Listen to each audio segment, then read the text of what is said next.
Okay. Okay. Well, and people can get that book at 2084book.com if they're interested. They can indeed. Yes, it's available on Amazon and in bookshops. Okay. Okay.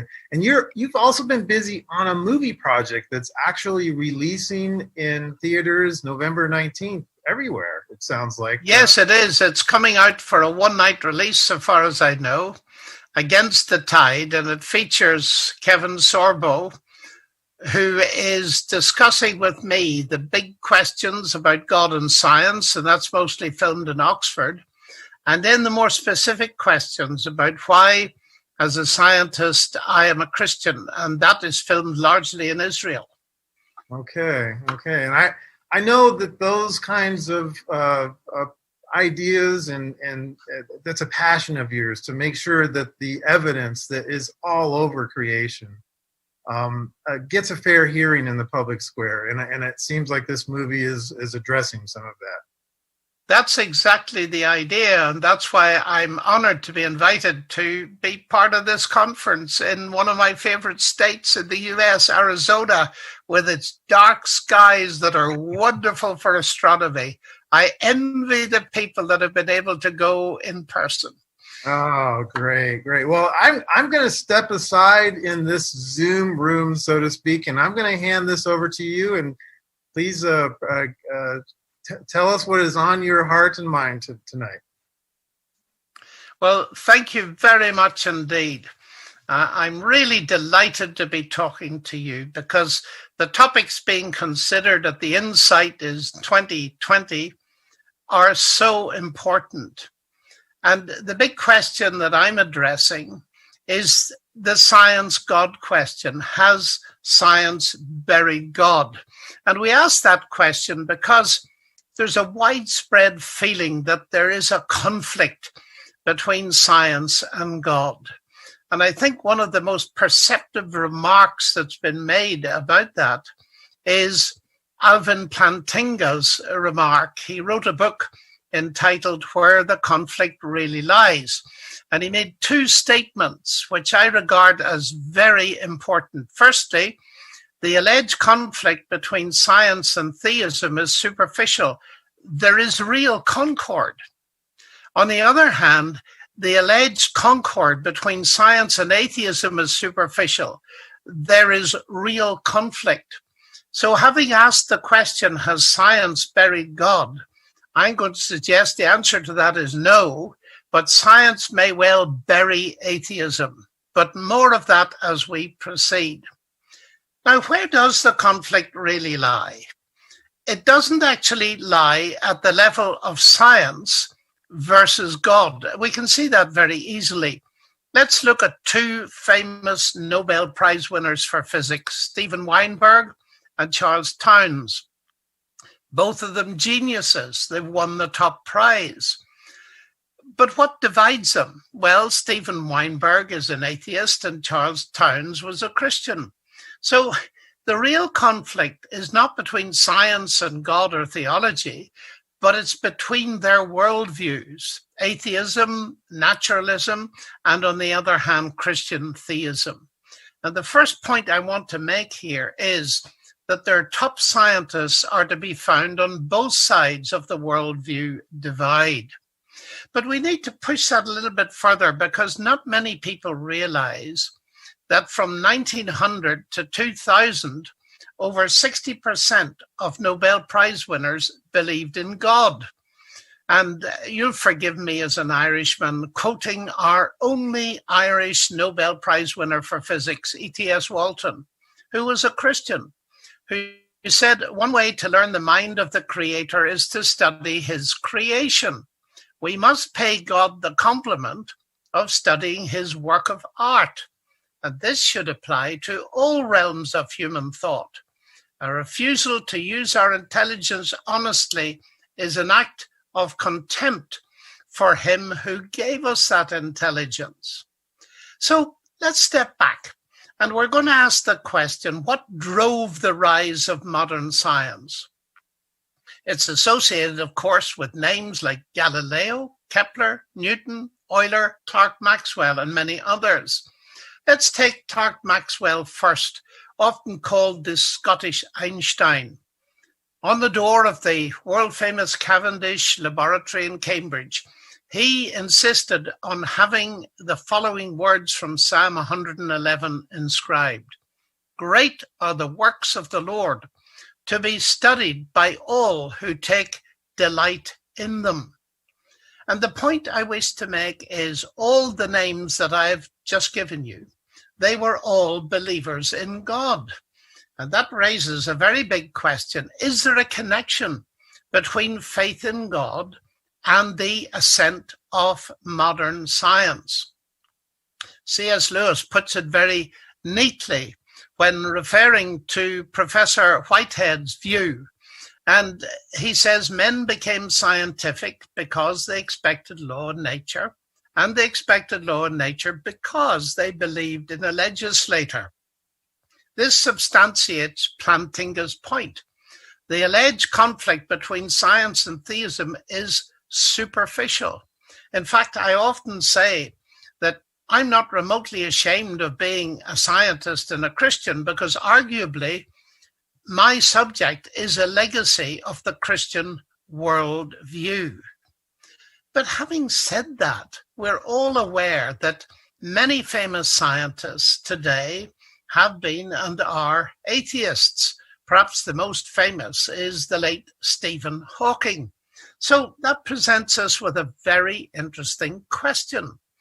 Newton was a theist, Hawking an atheist. They both study gravity. In fact, from Newton, we have the law of gravity. And my question is this: how did we get from Newton's theism to Hawking's atheism? Is it just that science has advanced so far that it has got rid of God? I don't think so at all. I want to suggest that we get from Newton to Hawking on the basis of three things. Firstly, false logic. Secondly, false ideas about the nature of God. And thirdly, false ideas about the nature of scientific explanation. Now, in a very famous book, The Grand Design, Stephen Hawking and his co-author Leonard Mlodinow start off with a series of fascinating questions that we ask. Why is there something rather than nothing? Did the universe need a creator? Why do we exist? How can we understand the world in which we find ourselves? How does the universe behave? What is the nature of reality? Where did all this come from? Why this particular set of laws and not some other? And when I first opened this book, I thought this is going to be fascinating to hear one of the world's leading cosmologists discuss these questions. But the shock came very rapidly, because they now say, traditionally, these are questions for philosophy, but philosophy is dead. It has not kept up with modern developments in science, particularly in physics. As a result, scientists have become the bearers of the torch of discovery in our quest for knowledge. Well, I found that utterly staggering, because when you read the rest of the book, it's actually about the philosophy of science. And if philosophy is dead, then he shouldn't have had anything more to say. But this is an example of what we call scientism. Scientists have become the bearers of the torch of discovery. This idea that science is the only way to truth, which Hawking held and many others like Richard Dawkins hold as well. Perhaps one of the best expressions of it was by Bertrand Russell, the philosopher, who didn't always agree with the idea, but he expressed it in these words: whatever knowledge is attainable must be attained by scientific methods, and what science cannot discover, mankind cannot know.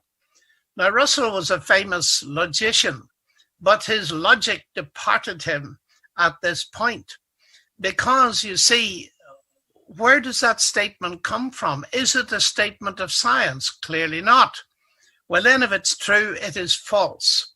Perhaps that's too much logic for this time of the day, but it is logically incoherent.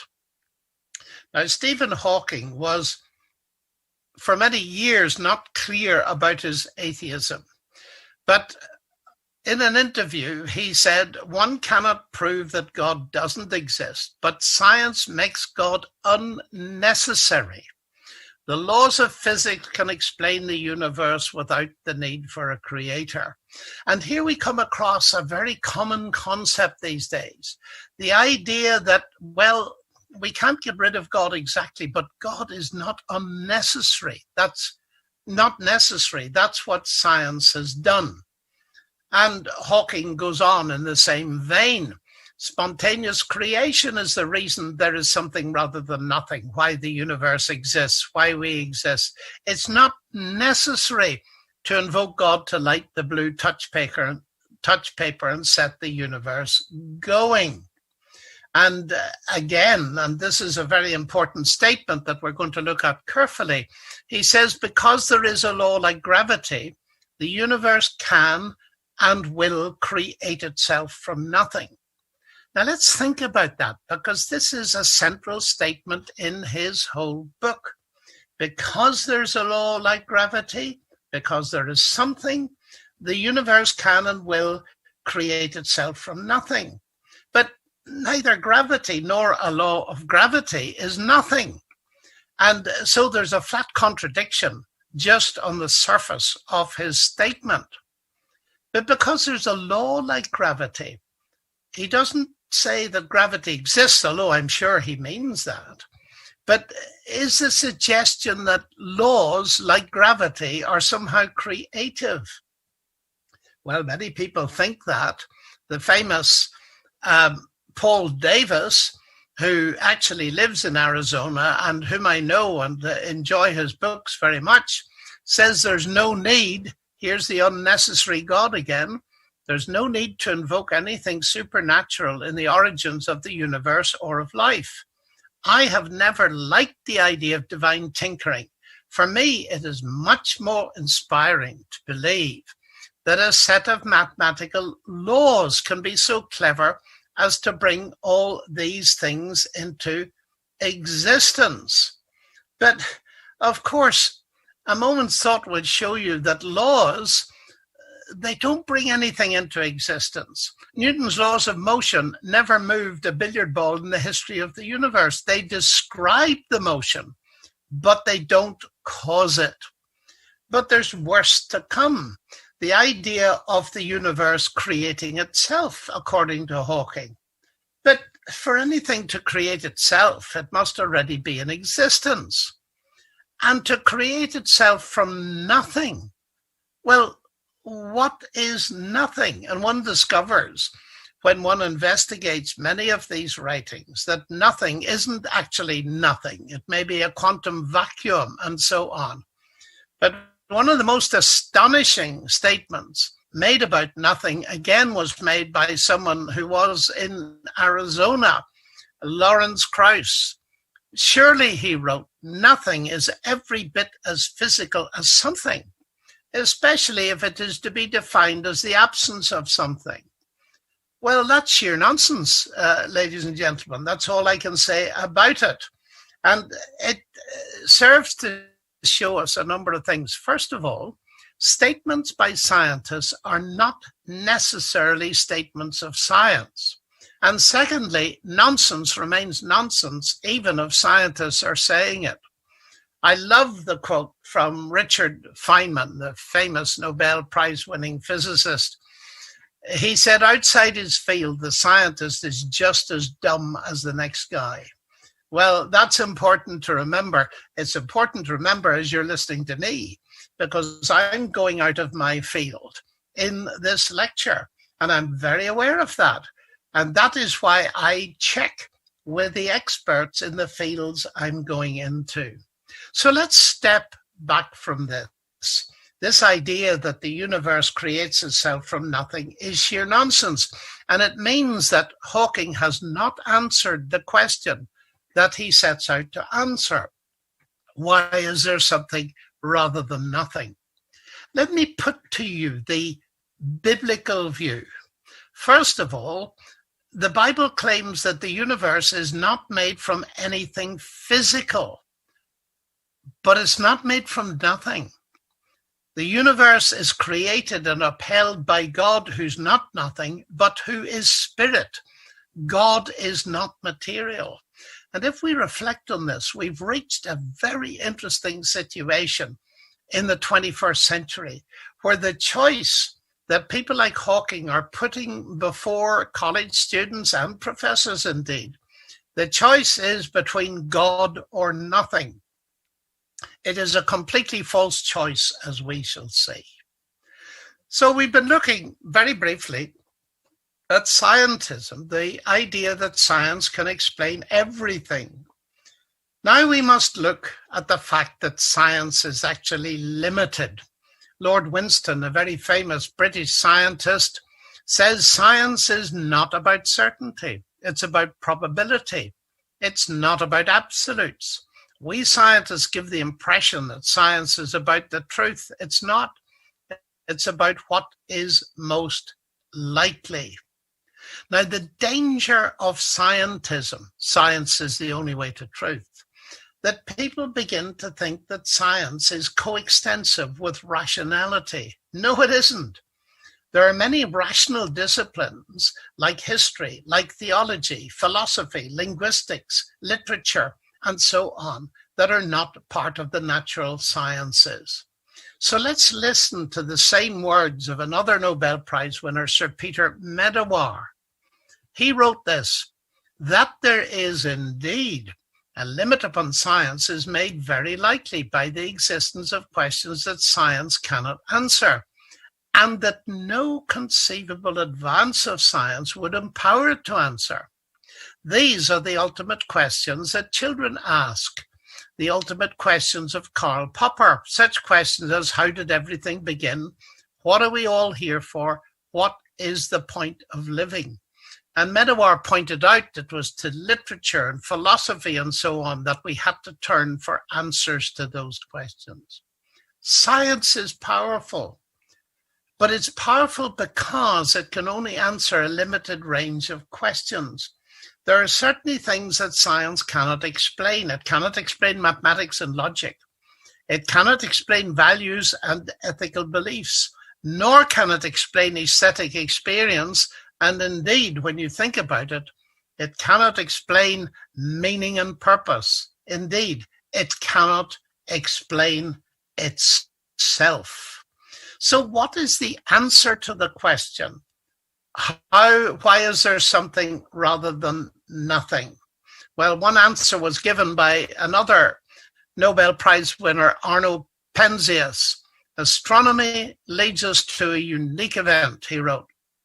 A universe which was created out of nothing, one with a very delicate balance, needed to provide exactly the right conditions required to permit life, and one which has an underlying, one might say, supernatural plan.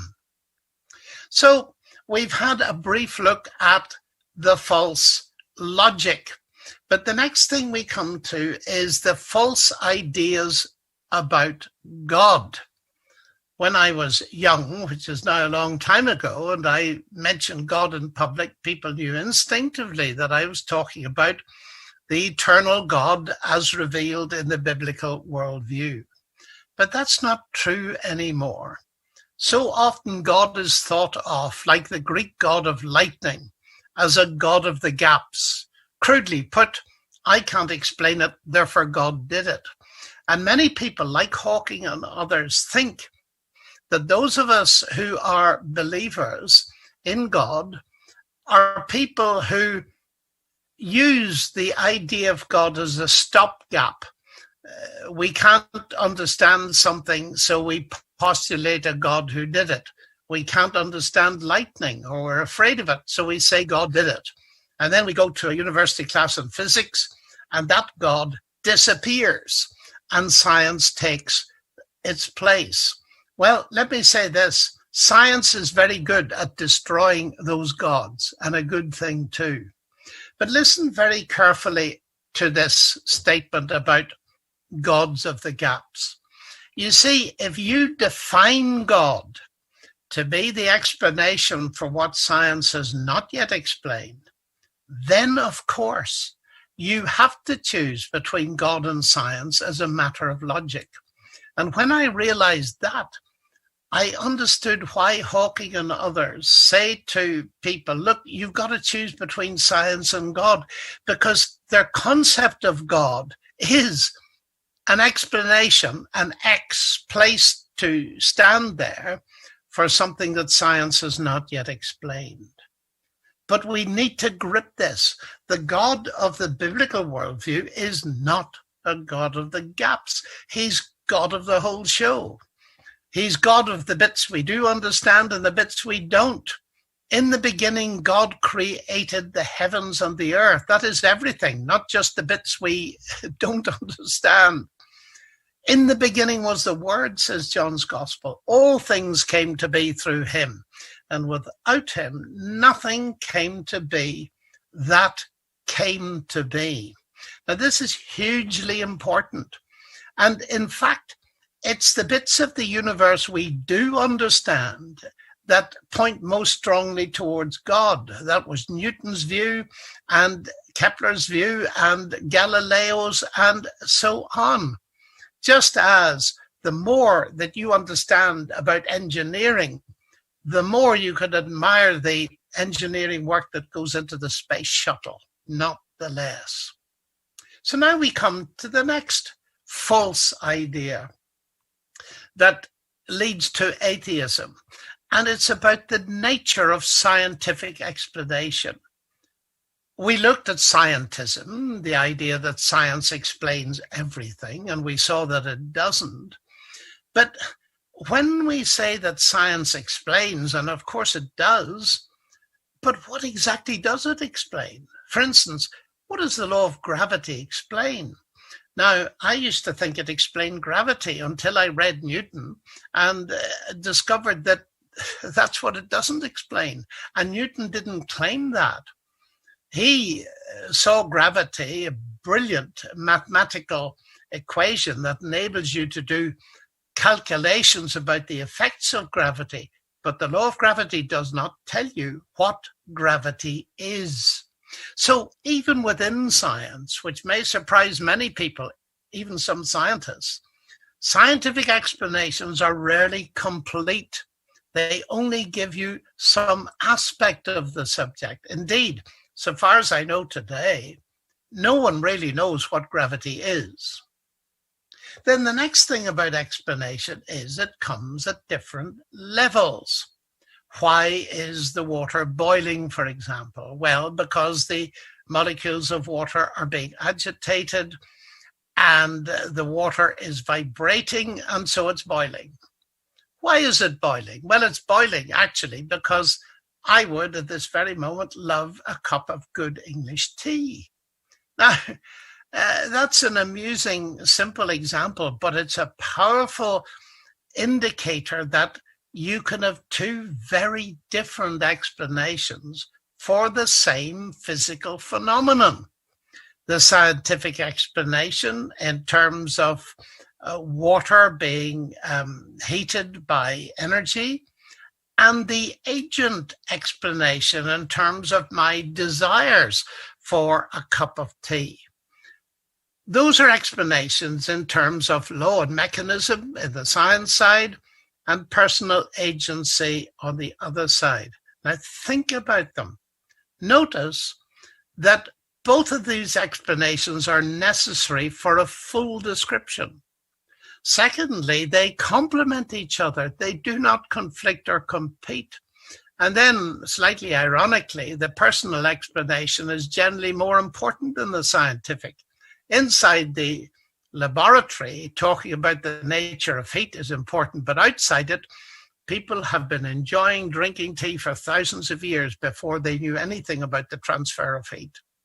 So let's get this straight, that as we look at the universe itself, God and science are not competing or conflicting explanations.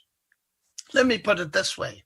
Newton's law of gravitation no more competes with God as an explanation of the universe then the law of internal combustion competes with Henry Ford as an explanation of the motor car.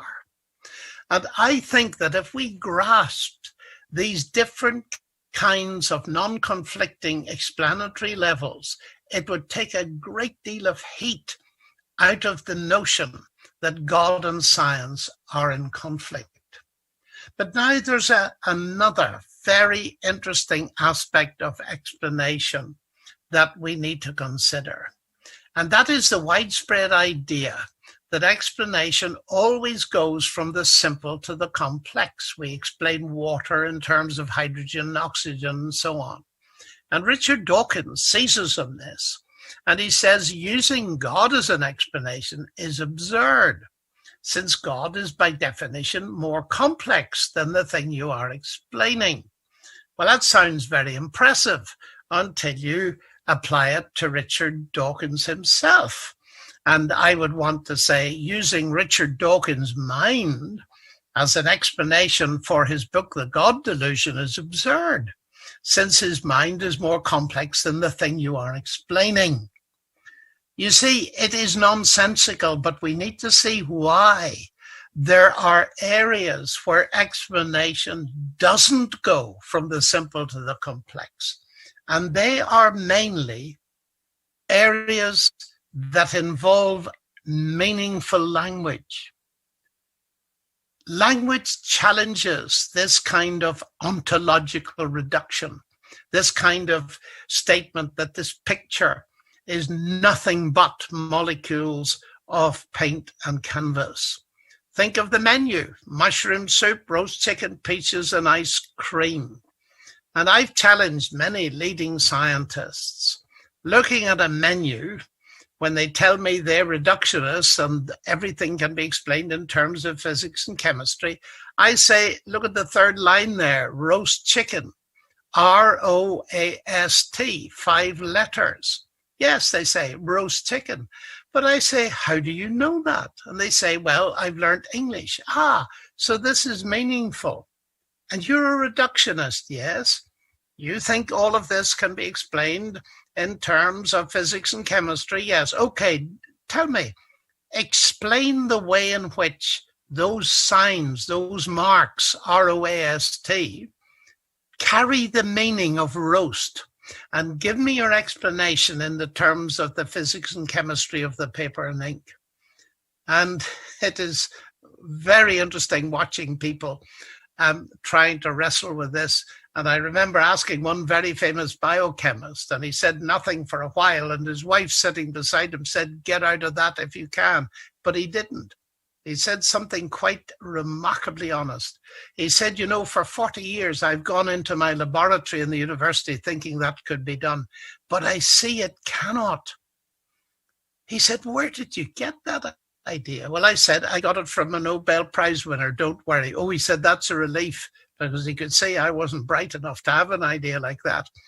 Roger Sperry: the meaning of the message will not be found in the physics and chemistry of the paper and ink. Now, this is crucially important.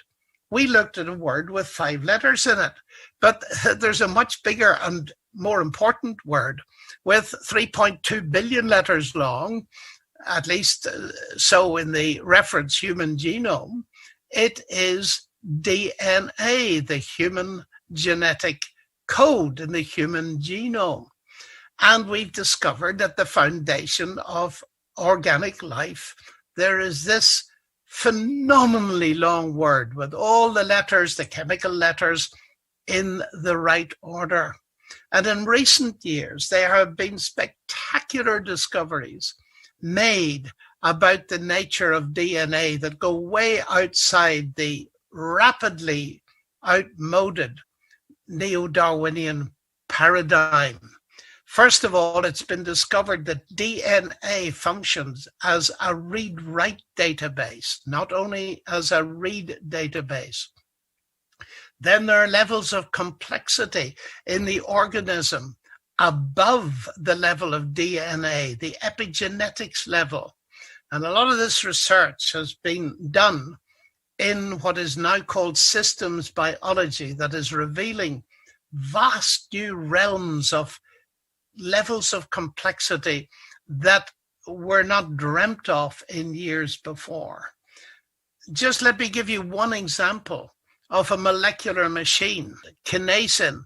It transports materials in the cell, and it walks hand over hand along microtubules. It is utterly, unbelievably sophisticated.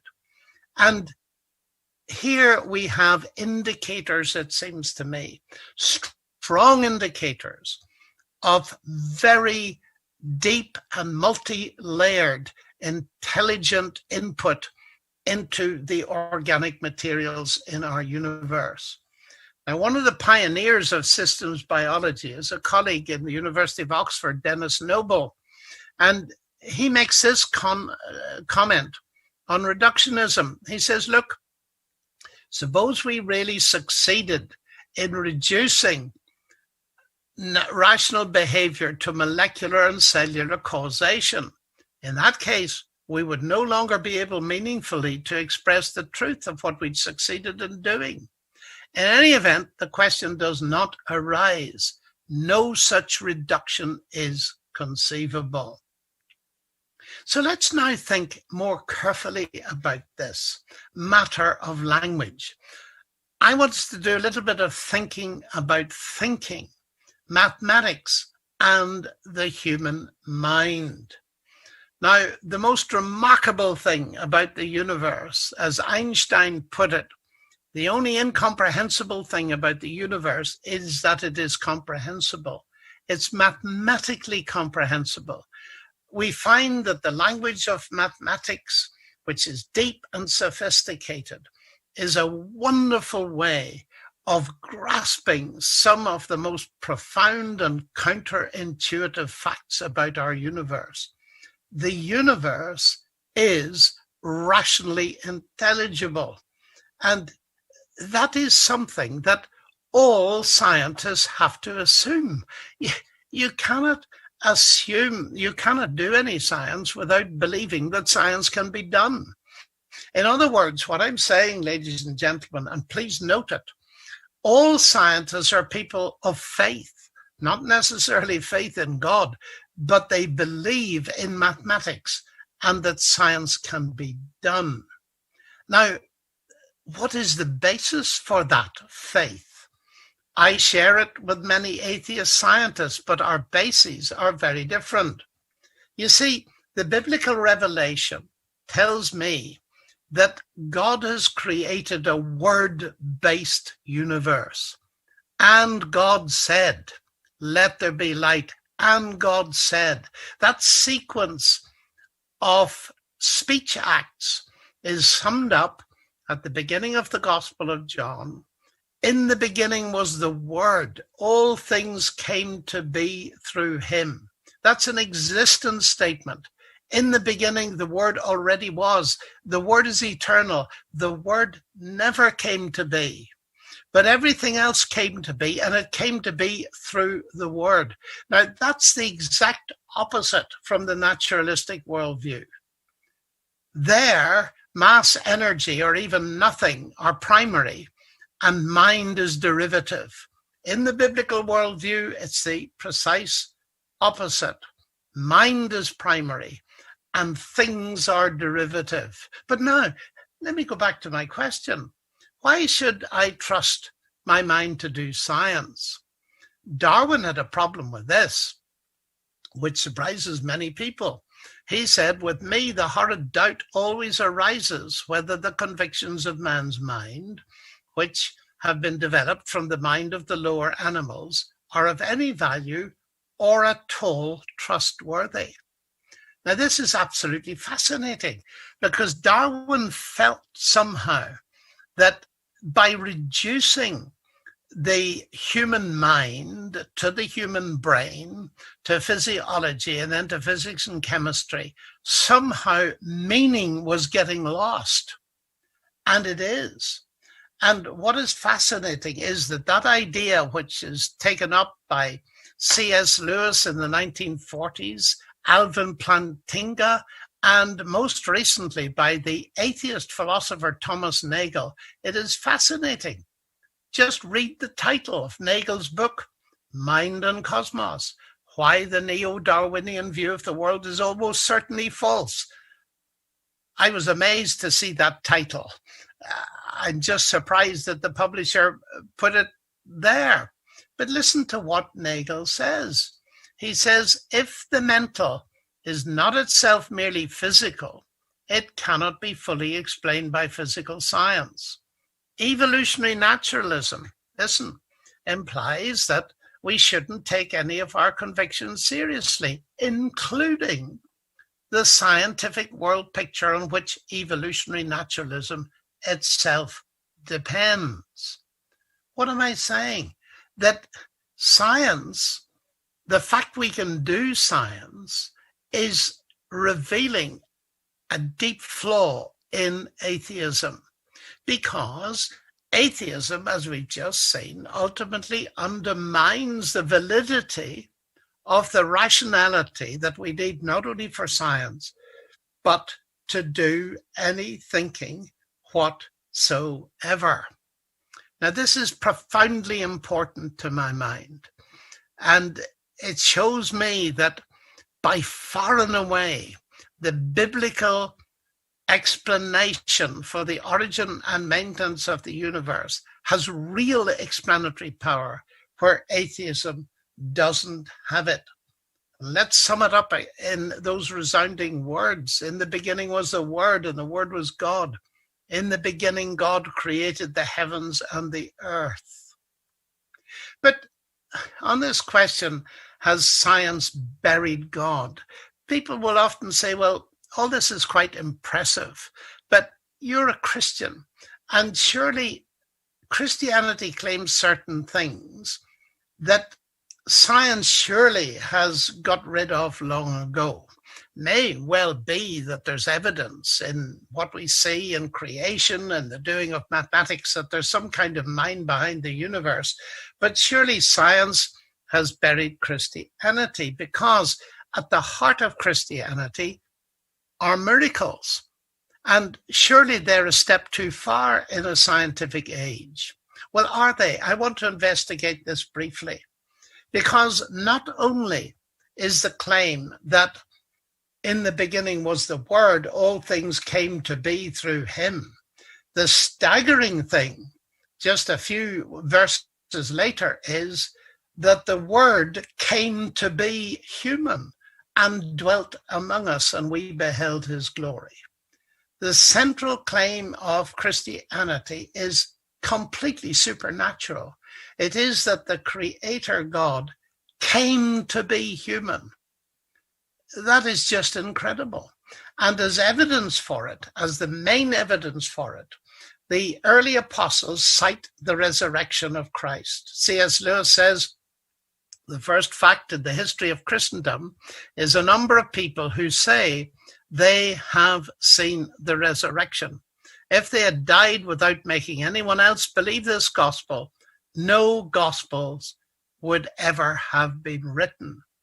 Pitched against that is Stephen Hawking in the book that we started with. He says scientific determinism is the basis of all modern science. So if we involve God, the real crunch comes with the question, are there miracles, exceptions to the laws? This book is rooted in the concept of scientific determinism, which implies that the answer is that there are no miracles, no exceptions to the law of nature. Now, again and again, I am told that this is the case, and it really comes to us as what I call an erroneous Enlightenment legacy. David Hume, the Scottish philosopher, wrote, "A miracle is a violation of the laws of nature, and as a firm and unalterable experience established these laws, the proof against a miracle from the very nature of the fact is as entire as any argument from experience can be imagined." Well, that sounds very impressive, but Hume was wrong. Miracles are not violations of the laws of nature. Suppose, and I'd very much like to be, that I was enjoying your hospitality in Tucson, and I was staying in a hotel, and I put $100 tonight in the drawer by my bed. And then tomorrow I put another $100. So I've got 1 + 1, $200. If I wake up in the third morning and find $50, what is my conclusion? Is it that the laws of arithmetic have been broken? Or is it that the laws of Arizona have been broken? Well, it's obvious that the laws of Arizona have been broken. But how did I know that? Because the laws of arithmetic have not been broken. 1 + 1 still equals 2. Now let's analyze this. It's a very simple illustration, which I got, like I did many of my illustrations, from C.S. Lewis. I made a mistake. I thought that the system of my drawer and bedroom was a closed system of cause and effect. I was wrong. You see, the laws of arithmetic tell me that 100 + 100 is 200, but they are not able to prevent a thief putting his or her hand in from the outside and stealing $150. That's the crucial difference. That the laws of nature, what are they? They are our descriptions of what normally happens, but they can't prevent someone intervening in the situation. Now, let's be clear about this. You see, I do not claim as a Christian that Jesus rose from the dead by natural processes going on in the tomb at the time of the resurrection. No, I believe God intervened by his power and raised Jesus from the dead. What can science tell us? It can tell us that resurrections are very improbable. We know that. Now, here's the rub of all of this. You can only recognize a miracle like this if you know the corresponding law. David Hume was wrong again when he said, oh, it was very easy for people in those days to believe in miracles because they didn't know the laws of nature. That's nonsense. They knew them perfectly well. And that is why they recognized these unique events as supernatural events. They knew that dead people remained dead. They knew that people born blind didn't receive their sight. And so they knew, as well as we do, those rules and regulations to which nature works. And so they recognized that this was something utterly supernatural. So as I approach this, science hasn't buried God in the sense of the creator God who invented the universe. It comes from his mind and he upholds it and is carrying it towards its destiny. Nor has science obliterated Christianity. Now, in order, of course, to investigate Christianity, we must realize that just as in science we look for evidence, so Christianity is evidence-based.